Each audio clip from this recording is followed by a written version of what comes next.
Hello, everybody. So what we're going to be looking at today is we're going to be looking at a little bit more of section 5.4 in the book, which is recursive algorithms. And specifically, I'm going to go over some stuff that should help you understand programming assignment 3. So let's go ahead and get started. The recursive algorithms, programming 3. All right. So yeah, so let's go ahead and get started. So what I want to do first is just say what we're going to be doing in here. So what we're going to do first is we're going to look at the quicksort algorithm. Um, it's just another recursive sorting algorithm similar to merge sort. Similar to merge sort.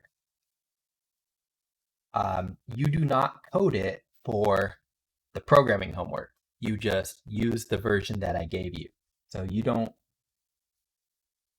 have to write this. It's given in the homework. Okay. After we do that, then we're going to go and we're going to look a little bit at your actual homework, where we're going to look at the merge algorithm, because that is the harder of the two that you have to write. So merge sort requires a merge and merge sort algorithm or function. And we're going to look at merge today because, again, that's the more difficult of the two to write and to understand. So yeah, so that's the goal for today. Let's go ahead and get started. So let's look at quicksort. So quicksort is in section 5.4, but it's not in the text. It's in the homework. So you actually have to look. And it's really close to the end. I don't have an edition 7 right in front of me. I only have an edition 8. So in edition 8 of the book, um, quicksort is 5.4.49 is where they present the algorithm to you. And so, yeah, one of the things you're going to be doing in the programming homework is you're going to be comparing the speed of merge sort and quicksort. And I guess the spoiler there is that in terms of merge sort and quicksort, one of them has more to do when, like, when the items in your list are already kind of sorted, and one of them has more to do when the items in your list are kind of, sorted backwards. So um, each one of these algorithms could be faster than the other, um, just depending on what you're running it on. But yeah, let's go ahead and get started. So here is what your book says. So it says to sort A1, A2, dot dot dot, up to AN. So that's typical. Um, what we do is you, like, basically, number one, you take A1, and then what you're going to do is you're going to form two sublists. Form two sublists. The first one, which let's see, did they call it anything? They don't call it anything, but we'll call it L1. Um, so the first L1, um, you put every like all of the A2 through AN that are less than A1. So we take this A1 out, and now everything less than A1 goes in one list, everything greater than A1 goes in the other list. The first L1, um, you put uh, all elements, A2 through AN that are less than A1.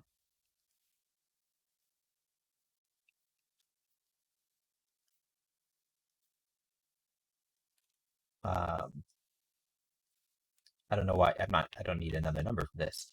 And the other one, So in the other one, in L2, you put all A2 through AN greater than A1. All right.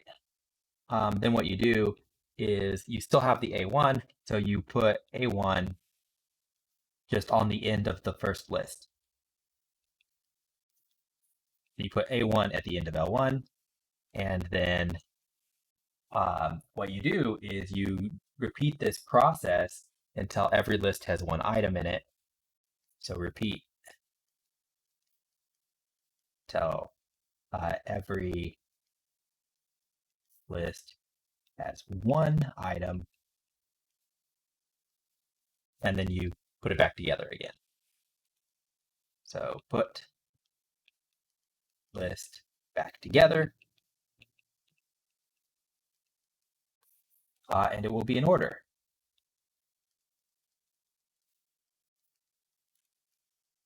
So those are the instructions, pretty much how the book gives them to you. They're kind of vague. Um, Merge is also very vague the way the book wrote it. They didn't give you a lot of like line by line pseudocode here. They just kind of described it in words. Let's do one example where I just try to sort a list with quicksort here. So I'm just going to make up a list and we'll try it. Example. Sort with quicksort, and we'll do this by hand. What are we going to sort? Could be any list here. Doesn't need to be that big. We'll do, I think, we should do 8 items just because if we don't, then it will be hard to, not hard, it'll just be a little uneven here. Well, I don't know. We'll do smaller. We'll do 6. 6, 3, 2, 4, 5. One more. What's a number? 1? 1's a number, right? Yeah. Okay. So let's try to sort this list by hand using quicksort. So let's see. Quicksort goes 6, 3, 2, 4, 5, 1. And so what you do with quicksort is you take this first number here, 6, and then you split this list into 2. We don't know how big they're going to be. They're not in half like it is in merge sort. So what you do is you just loop through 3 through the 1 there, right? The rest of the list. And if the number is bigger than 6, it goes on the right. And if the number is less than 6, it goes on the left. So this is the less than 6, and this is the greater than 6 place. So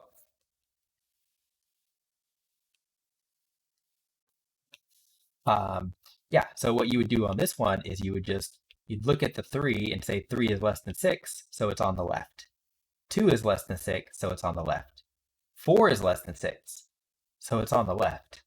5 is less than 6, so it's on the left. 1 is less than 6, so it's on the left. Okay.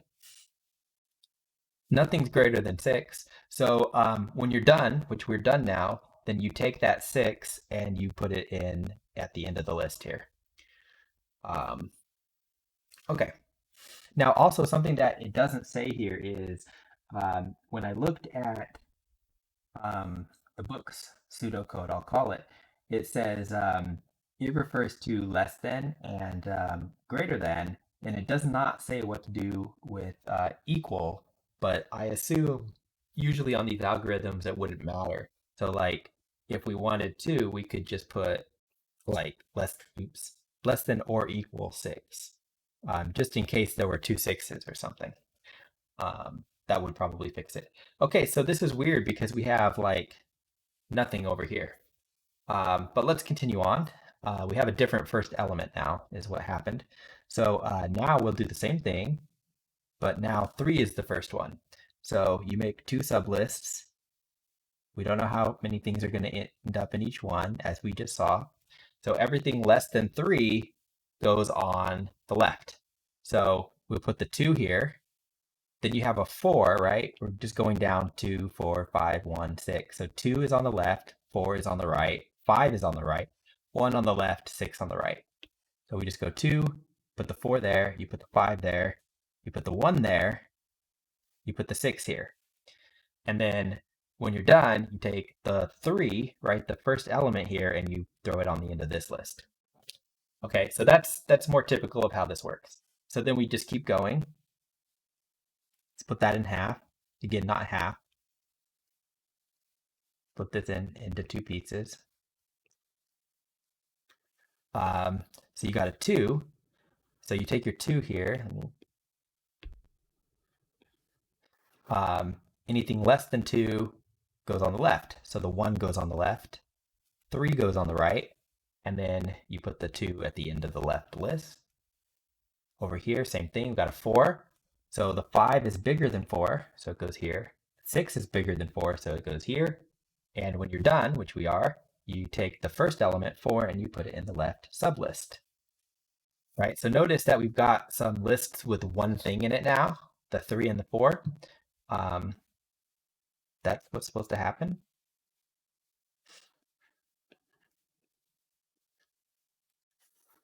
So we just sort the other 2 here. And so you take the 1. So anything less than 1 goes on the left, anything greater than 1 goes on the right. So the 2 goes on the right. And then you take the 1 and you put it on the end of the left sublist. Same thing here, we've got 5. Anything less than 5 goes on the left. Anything greater than 5 goes on the right. 6 is on the right. 5 is on the left. So you see we've done this where we've sorted this or everything down to one element sublists. And then what happens is if you actually look at this, just left to right here, you will see something. So you've got a 1, a 2, a 3, a 4, a 5, and a 6 in order.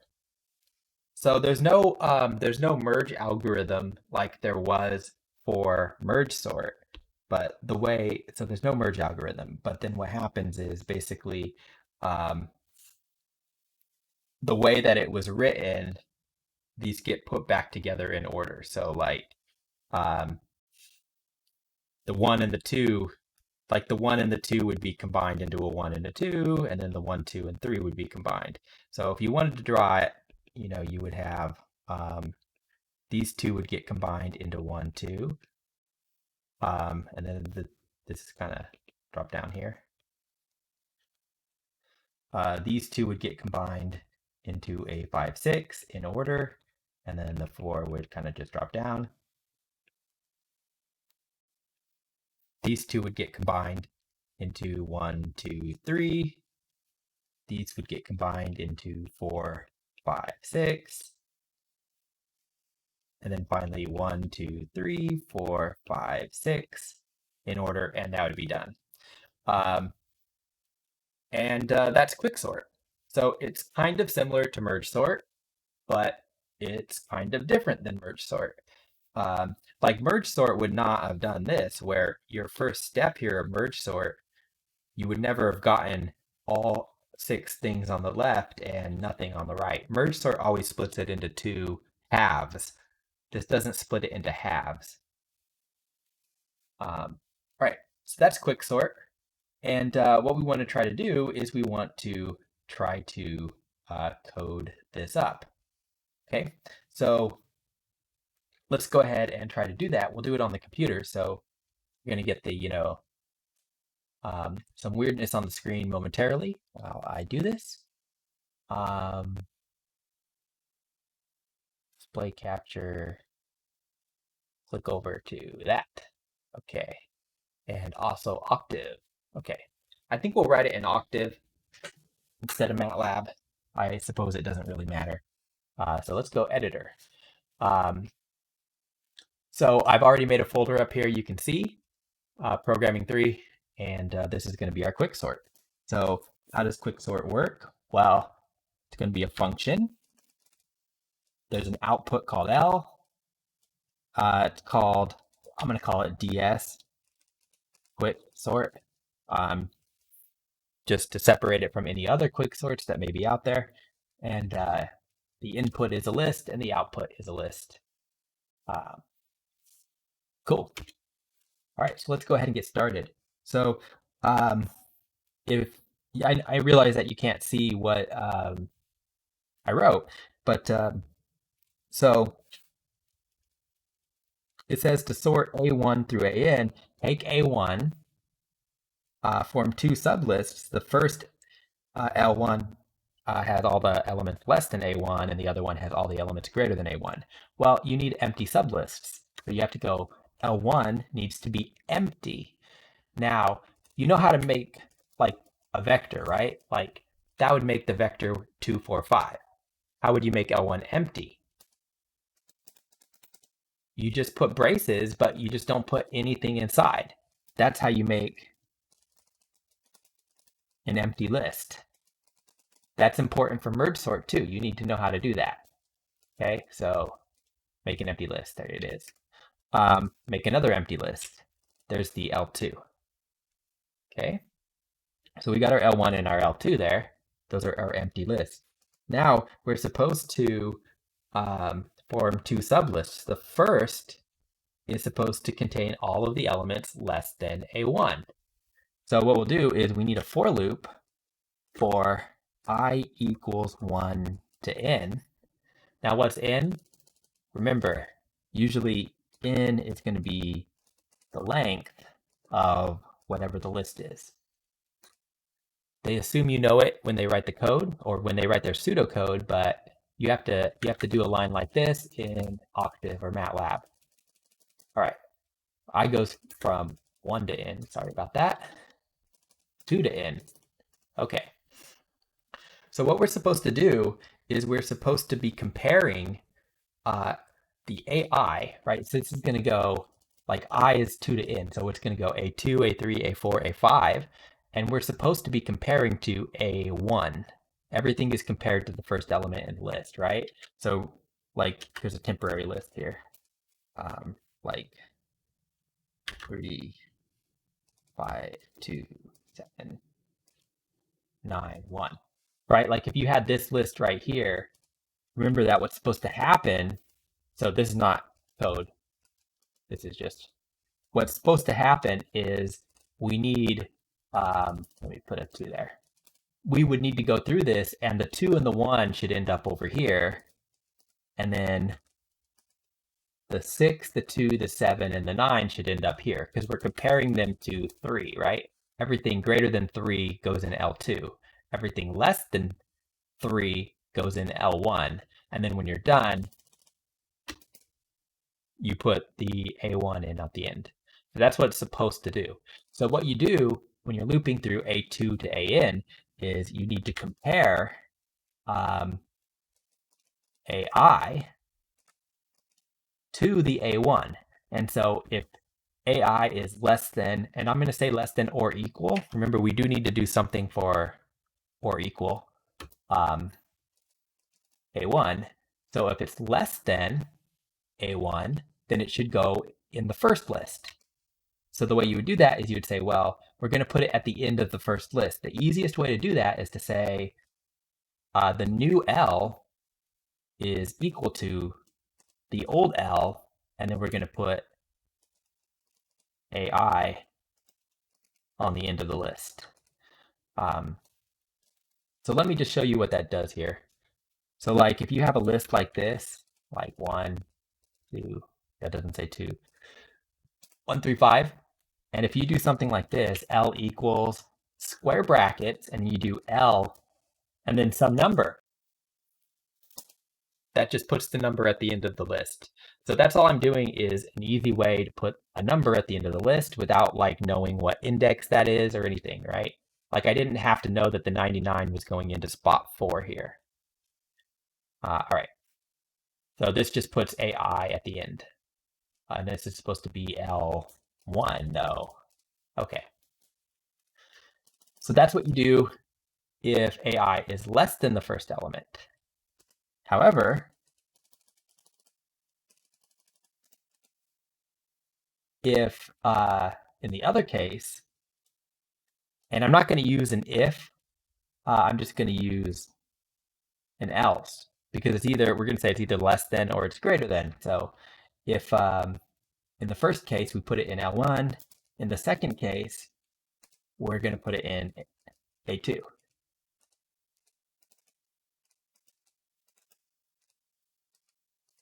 End. That ends my if statement. So that's going to make those two lists, right? The L1 and the L2. But we're not going to have a return variable here. So let me, I'm gonna take off this. This is just temporary. I'm going to erase it in a second here. 0. And then also I'm going to end this. All right. So let's save this. Maybe. Okay. ds quick sort .m. All right. So so I just have a temporary return variable here. And let me just take the semicolons off here, and you'll see that it works. So like if I say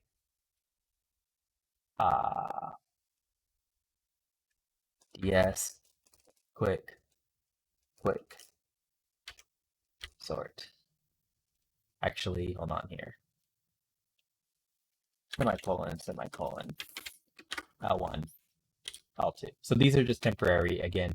So like if I go ds quicksort, then I go like, let's go like 5 and then go 1 9 7 3 4 2.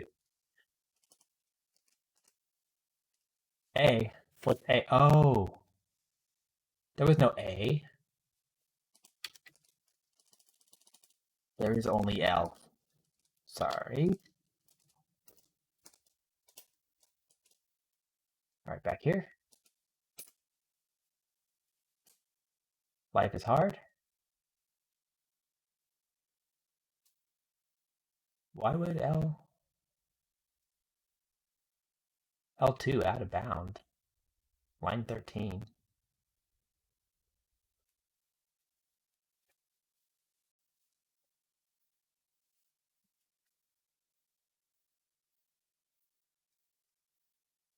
What's going on?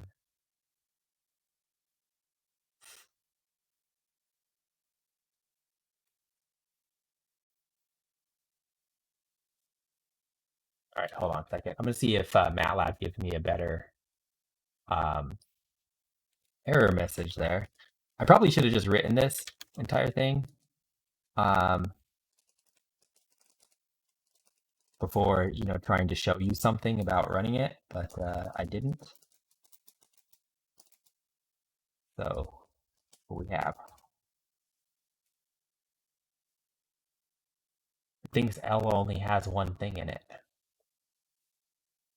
Why would it think L only has one thing in it?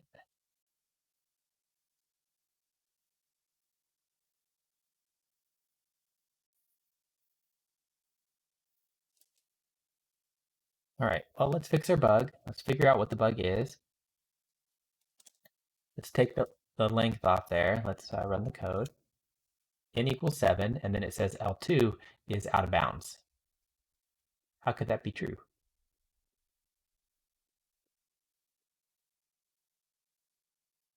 All right, let me get rid of this. Let's get rid of these. Let's just print L2 on the screen. Li on the screen. So this should just read us our list.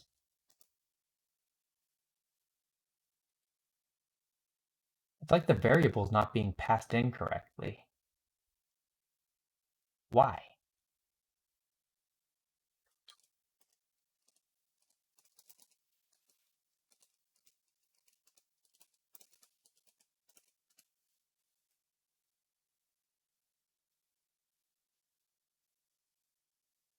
Oh, yep. Okay. I am dumb. I am very dumb. Uh, of course, it doesn't run because I said L equals 0, and then I tried to use the list. So that was very stupid. So if I wanted to make this work, what I would have had to do, so L1, L2. Okay, so that was just me being stupid. We're caught up now, let's go. So if I run this code, you'll see what it did is this is the original list. And then this is the first sublist where you get everything less than, in this case, 5. And then everything greater than 5 goes in the second sublist. Okay, so it works. So let's get rid of this. And so this code right here does separate it out into the left sublist and the right sublist correctly, L1 and L2. Now, all you have to do once it's separated is say, okay, well, each of those two sublists, right, is closer to being sorted, right? You have small elements on the left, big elements on the right. So this is closer to sorted. So like if I just made a list that combined these 1, 3, 4, 2, 9, 7, that's not sorted, but it's closer to being sorted than the original. Okay, so what you do is once you've got it separated into this L1 and L2 is you say, well, the final output L should just be, you're just going to sort. Now you're going to individually sort the left sublist, and you're going to individually sort the right sublist. And then you're just going to put them back together in a list. And that's it. Because you're going to call quicksort, it'll divide it into two lists. Then you're going to call quicksort on each of those two, and that will sort them by separating them into lists, which will sort more of them into lists, and so on, recursively.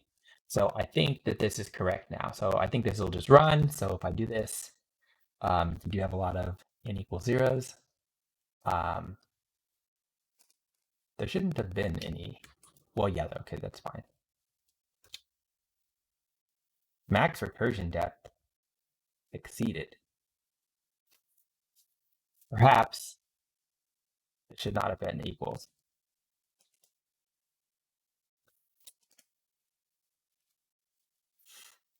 Okay.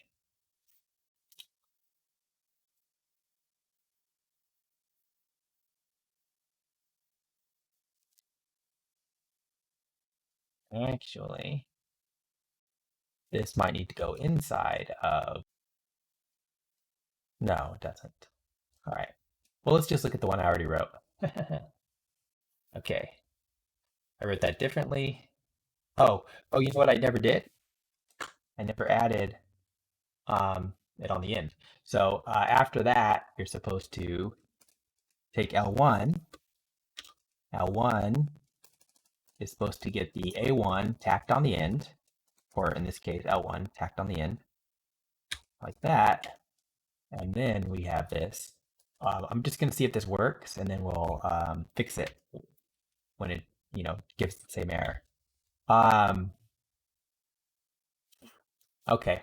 Yeah, and you only do that if the length is bigger than 1. So what's happening here is I run this code, well, not this code. I run this code here with this input, L, or this input, and it doesn't run. And the reason it doesn't run is because every time through this code, you keep breaking it up into two lists, L1 and L2, but it never stops. So even when the lists only have 1 or 0 elements in it, it just keeps going L1, L2, L1, L2. And they're both empty, but it doesn't stop creating them. So you only want to do anything basically is if n is greater than 1 is when you want to do all of this.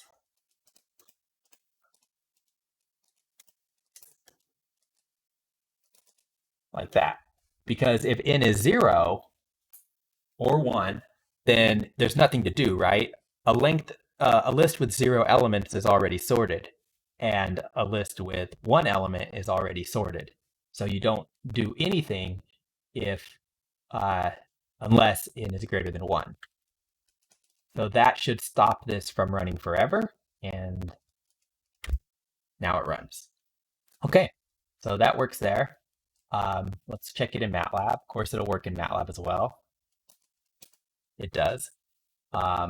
So there's a quicksort. So this is the quicksort that I actually gave you guys. This is the quicksort that I wrote right here. It's written slightly differently, like I did something different than this to add elements on the end of the list, but that's fine. So we did write quicksort. So there we go. Now I think what we do want to do is now take a little bit look at merge and see if we can use some of what we learned here on writing quicksort on merge. So let's see if we can do that. Octave.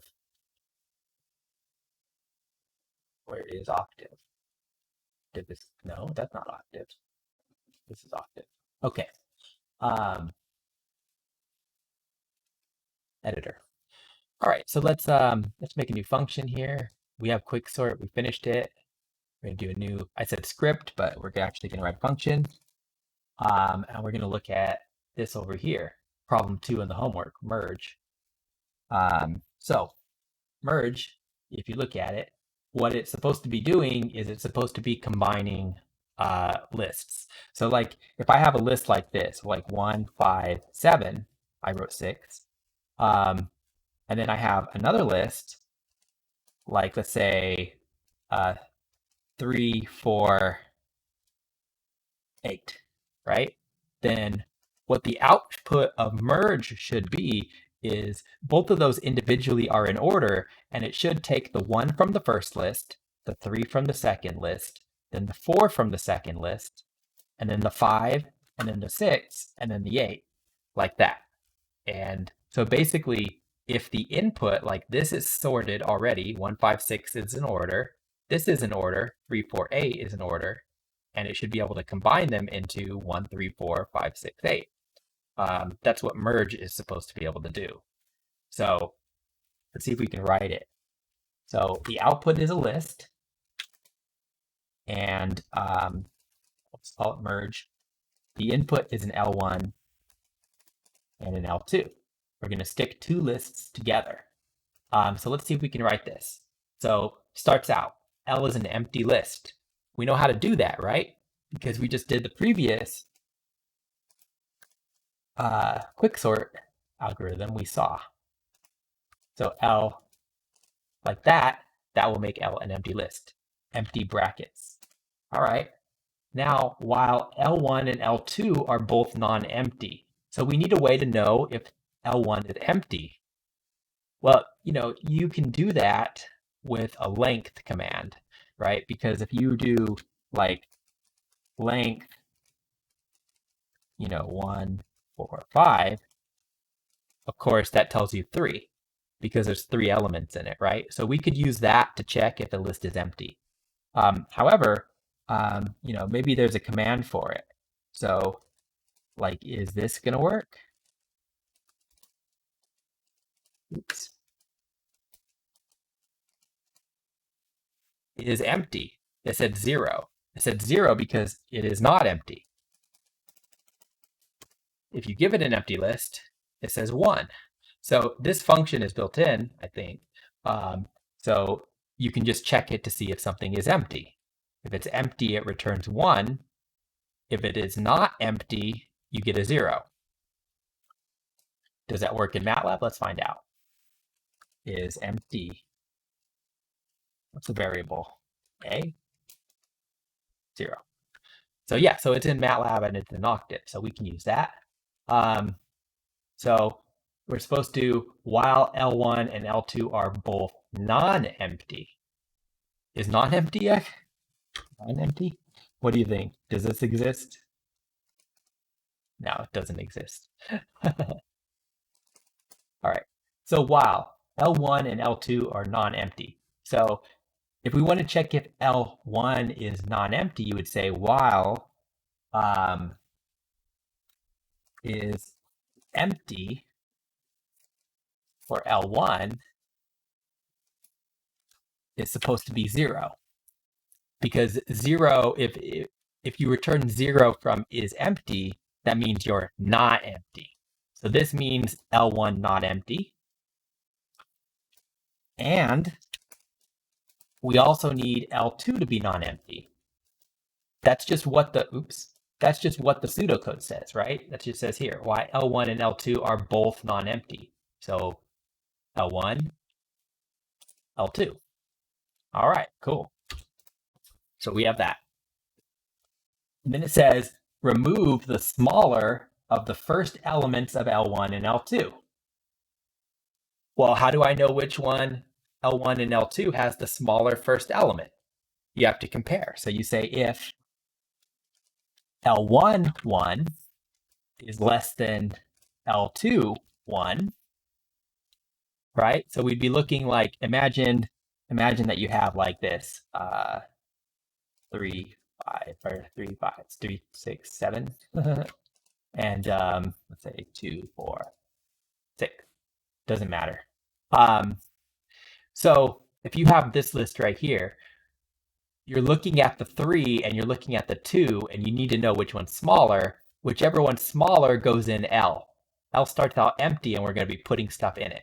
So in this case, right, L1, 1 and L2, 1 are 3 and 2. You'd be comparing those. Now, if L1, 1 is smaller, you put it in L. So L equals L1.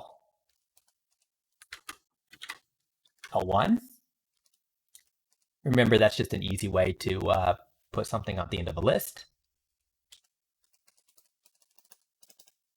But if that's not the case, right? So if the 3 was smaller, you put the 3 into L. But if the 3 is not smaller, you put the 2 into L.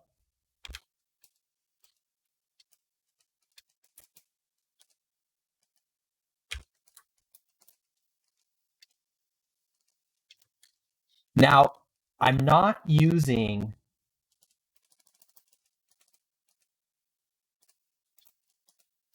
one thing you'll notice is that I'm not using an else if L2 1 is less than L1 1. I'm not flipping around this. And the reason I'm using just a regular else is because I don't want to leave anything out. If I used less than and greater than, I would be leaving out the equals, and then I'd have to remember to come up here and put an equals or something like that. Whereas this just makes sure that I didn't leave anything out. Either you're doing this line here on line 7, or you're going to do line 9. But you're going to do one of them. And that's what I wanted here. All right. So we did this, remove smaller of first elements. Now it says, if this removal makes one list empty, then something. So what you're going to have to do here is we didn't actually finish this. It says, remove the smaller of the first elements of L1 and L2 from its list, put it at the right end of L. So we did that, but we didn't remove it yet. So you also need to, when you move like L11 to the end of L, you actually need to remove it from L1. So after we put it at the end, we need to erase it. And so this is how you would erase L11. We're replacing it with empty. That's how you do it. Same thing here. L2 equals, or L2 1 equals like that. So when you, like, if you put the 2 into L, you actually need to erase it like that and make it go away. That way, the next time around, you can compare the 3 and the 4. Because the previous 2 is gone. All right, continue on. If this removal makes one list empty, then do something. So the idea here is you have erased something from L1 or L2, and possibly the list is now empty, right? Like if you erase all of these, then L2 would be empty, for example. Now you don't know which one it is at this point. So what I would do is I would say, well, what if L1 is empty now? So we can do is empty L1. Empty. And you can do if that equals 1, or you can just say if is empty L1. So if L1 is empty, what do we do? So it says if the removal makes one list empty, then remove all elements from the other list. So if L1 is empty, then L2 still has stuff in it because only one list becomes empty at a time.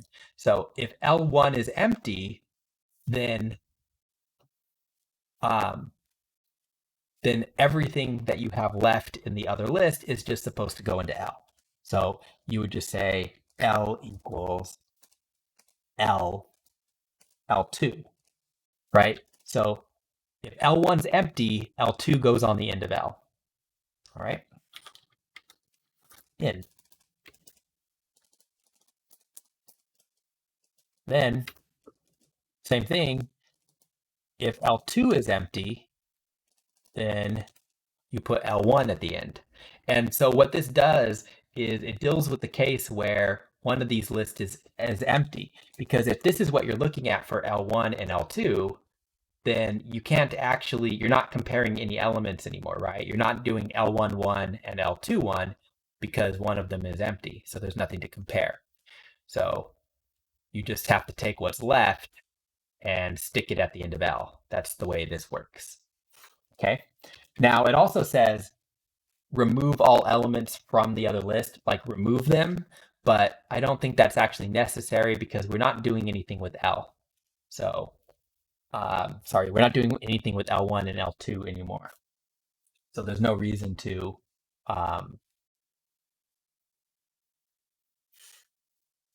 worry about actually erasing anything from those.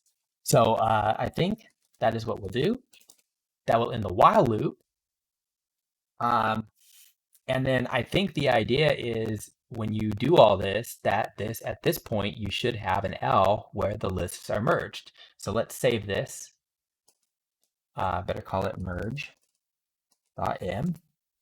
And let's see if it works. Probably it won't. You know how these go. So how is merge supposed to work? Merge.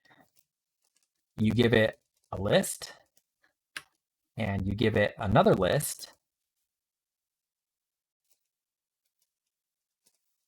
They have to be in order, and supposedly it will put them together into one merged sorted list.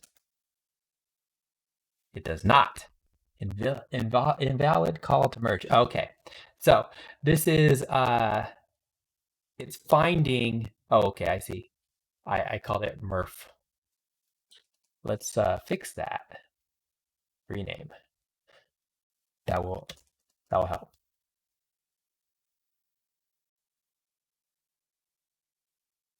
Close. Merge. Okay. So wait. Okay, no, that's right. Okay, so it works. So what happened was I saved it with the wrong name and it was conflicting with a built-in merge. And that's why generally you'll see me write the functions with like a DS prefix for discrete structures. That way it doesn't conflict with anything that is already built into MATLAB. But I didn't here, so this is what we have. All right, so that appears to work. You can test it more, like if I go 1, 10, 20, and then if I put like 15, oh, they got to be in order. So like 5, 15, we'll put those in the right place. Yeah, 1, 5, 10, 15, 20. You know, you can test it out various ways, but I think it works. So yeah, so there's a merge algorithm. All right, so it looks like I ran over a little bit, so let me stop this lecture here, and we'll do more in the next lecture.